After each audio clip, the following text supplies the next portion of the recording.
Setelah serial The Falcon and the Winter Soldier, masa depan John Walker di Marvel Cinematic Universe masih tanda tanya. Wyatt Russell, sang aktor, sudah menyatakan ketidaktahuannya bakal kembali atau tidak selepas episode finale serial tersebut. Namun dari adegan terakhirnya tentu kita tahu kalau John masih punya cerita di MCU. Setelah kehilangan status Captain America yang kini dipegang Sam Wilson diperankan Anthony Mackie, John Walker telah mendapat tugas sebagai US Agent dari Contessa Valentina Allegra de Fountain atau biasa dipanggil Val yang diperankan Julia Louis-Dreyfus.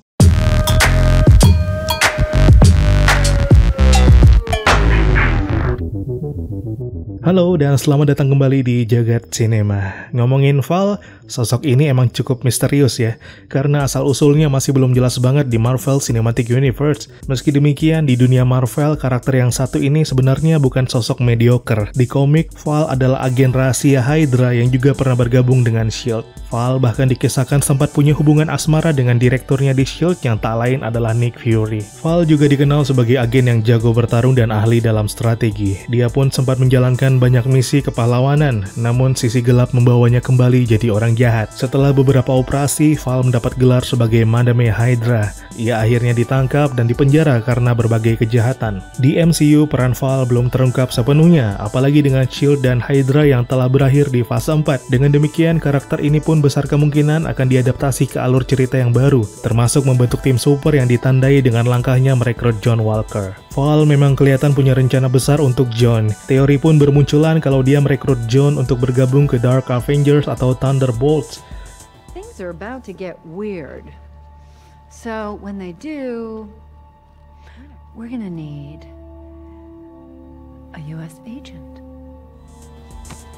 Namun demikian, sampai ulasan ini dibuat, belum ada konfirmasi dari Marvel Studios soal kabar tersebut. Tapi bila mencocokkan dengan komik, situasi John Walker di MCU sebenarnya memiliki kemiripan. Di komik, reputasi Walker hancur karena kesalahan yang dibuat sebagai Captain America, dan kehilangan status sebagai penerus Steve Rogers tak membuat karir superhero-nya berakhir. Marvel Comics melanjutkan eksistensi Walker sebagai US Agent dalam komik keluaran 1989 berjudul Captain America, edisi 354. Dalam komik ini dikisahkan jika pemerintah melalui karakter bernama General Hayward memilih memalsukan kematian Walker. Hal itu diambil untuk menyiasati ketidaksukaan publik terhadap Walker, sementara pemerintah merasa keberadaan Walker masih bisa dimanfaatkan. Sehingga matilah Walker dikisahkan dalam komik tersebut dan muncul lagi sebagai US Agent tanpa ada yang tahu identitas aslinya. Kembalinya John Walker di Captain America 354 menjadi awal kemunculannya di komik Marvel West Coast Avengers. Di bagian akhir West Coast Avengers number 44, US Agent dimunculkan dan bergabung dengan tim tersebut. Hawkeye alias Clint Barton yang berperan sebagai pemimpin kelompok superhero itu awalnya sangat menentang.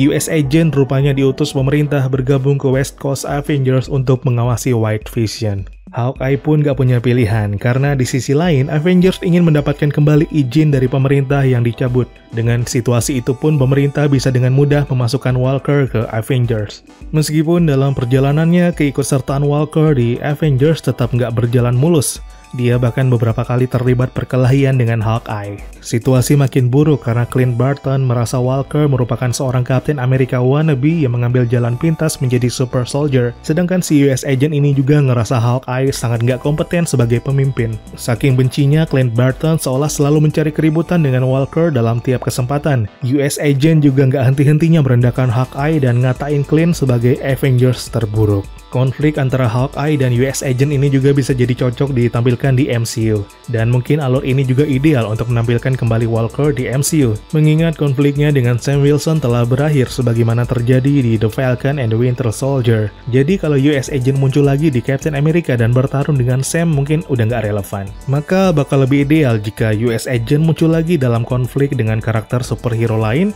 yang mungkin saja itu Clint Barton sebagaimana kisah di komik. Let's finish this.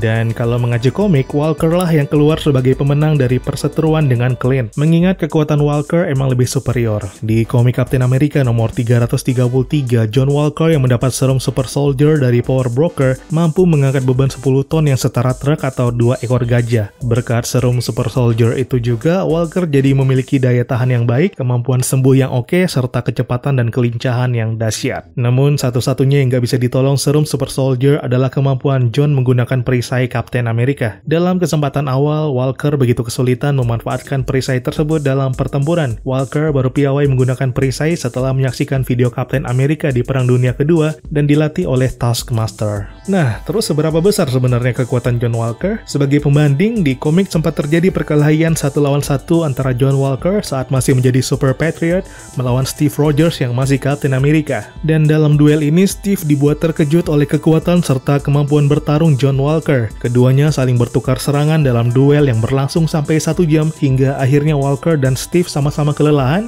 dan mengakhiri pertarungan dengan sama kuat. Dari sini kita bisa menilai kalau kekuatan Walker ternyata setara dengan Steve dan keduanya pun menjadi lawan sepadan. Meski demikian, sudah cukup jelas kalau di MCU, Walker sulit dikatakan sepadan dengan Steve. Di Captain America Civil War, Steve mampu menahan helikopter hanya dengan kekuatan bicepnya.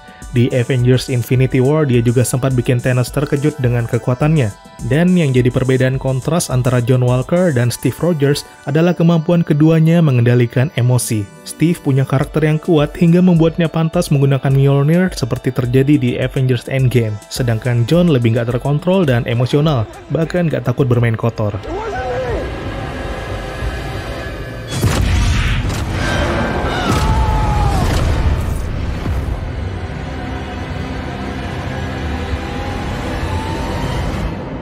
Walau begitu, citra buruk tersebut bukan berarti jadi penghalang bagi Walker bergabung ke Avengers, apalagi dengan riwayat dalam komik Marvel. Dan karakter Val memegang peranan krusial merealisasikan bergabungnya Walker ke Avengers dengan status barunya sebagai US Agent. Dengan situasi di MCU, rencana Val memasukkan US Agent ke Avengers mestinya bisa lebih mudah. Hal itu nggak lepas dari ketentuan Sokovia Accords yang muncul di Captain America Civil War yang menyebabkan Avengers bukan lagi organisasi independen, melainkan berada di bawah kendali Perserikatan Bangsa-Bangsa.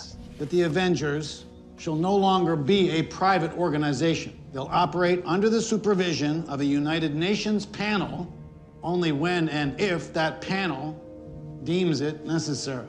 Keadaan ini membuat pemerintah punya kewenangan menentukan siapa aja orang-orang yang bisa berada di Avengers. Yang mana situasi ini serupa dengan komik ketika US Agent bergabung ke West Coast Avengers. Avengers digambarkan nggak punya pilihan, karena jika melawan kebijakan pemerintah, legalitas tim superhero mereka terancam dicabut dan dibubarkan. Memang banyak teori mengatakan kalau kemunculan Val di The Falcon and the Winter Soldier yang merekrut John Walker sebagai US Agent bertujuan membentuk kelompok manusia super yang bergerak di wilayah abu-abu. Misalnya Dark Avengers atau Thunderbolt. Tapi teori Val mengutus Walker ke Avengers bisa jadi lebih realistis dengan situasi terkini di MCU. Apalagi dengan kekosongan pemimpin sepeninggal Steve Rogers dan Tony Stark, John Walker bisa aja mengemuka dan mengisi peran tersebut di Avengers. So now that Captain Rogers and Iron Man are both gone, who do you think's gonna lead the Avengers?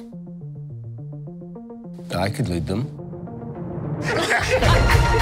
Alur cerita itu pun nggak menutup kemungkinan muncul di serial MCU berikutnya seperti Armor Wars atau Secret Invasion, atau bisa juga disiapkan untuk Captain America 4 maupun The Avengers 5. Mengutus US Agent ke Avengers bisa menjadi keuntungan bagi Val dan orang-orang kuat di baliknya. Walker pun bisa dengan mudah bergabung dengan kemampuannya sebagai super soldier dan pengalamannya di pertempuran. Ia juga punya riwayat kepahlawanan selama pengabdian sebagai tentara AS. Latar belakang itu bisa jadi keunggulan John Walker untuk mendapat peran berarti dalam tim superhero. Sementara bagi Val, ia bisa memanfaatkan US Agent sebagai musuh dalam selimut ketika pergerakan Avengers mulai mengusik kepentingannya. Pertanyaannya, akankah Walker mau jadi bonekanya Val? Mungkin nggak selamanya. Dalam finale The Falcon and the Winter Soldier, kita disuguhkan momen heroik ketika Walker memilih menyelamatkan tawanan ketimbang mengejar Karli Morgenthau dari Flag Smashers untuk membalas dendamnya. Ini menandakan bahwa karakter jagoan dalam dirinya sebenarnya masih tersimpan.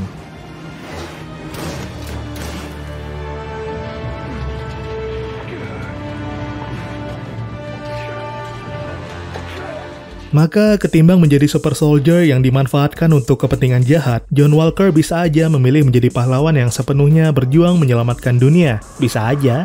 Mercy bears richer fruit than strict justice. Thank you. Lincoln? Really?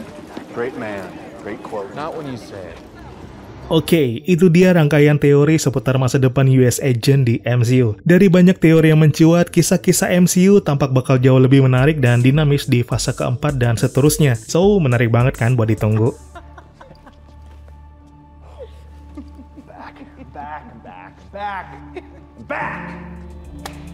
Terima kasih sudah menonton, jangan lupa tinggalin jejak di kolom komentar dan like-nya di video ini. Kalau kurang berkenan silahkan di dislike, tapi kalau berkesan jangan ragu buat di subscribe. Makasih ya, sampai jumpa.